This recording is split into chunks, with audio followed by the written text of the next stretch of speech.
going to address a big misconception about motivation, because a lot of people say, I want to do this, I want to do these type of things, I want to have these accomplishments, but they say that I don't feel enough motivation to do them.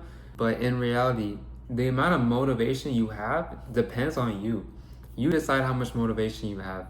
And I'm going to explain that to you. So we feel motivation during times where we recognize that we're not good enough as we need to be.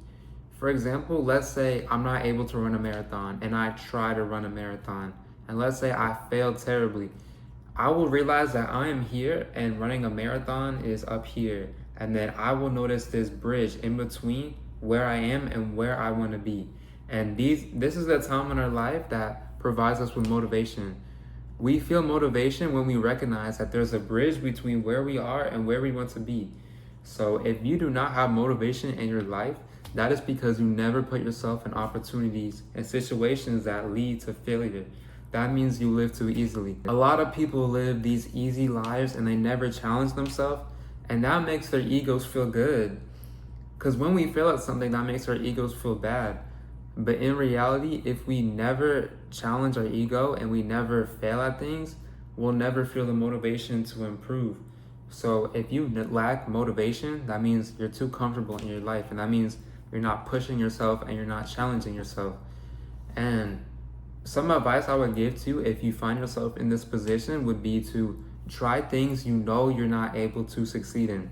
So in the last example, I said, if I ran a marathon, I know I cannot run a marathon. That would take me days.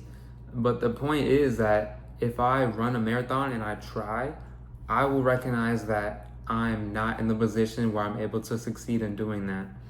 And it's not enough just to know deep down I couldn't do it. You have to experience it and feel those negative emotions tied to failure. And you have to go through the motions. And that is what brings you motivation. That is where motivation comes from. If you ever feel unmotivated, that's because you feel you're good enough in every area of your life. And let's be real, everyone can improve. Everyone can be better at something. So what this means is that you're not putting yourself in the position where you recognize that. You never fail, so you never understand that you're here and you want to be here in something and that there's space in between. You have to mentally recognize this space in between, because that's what leads to our motivation.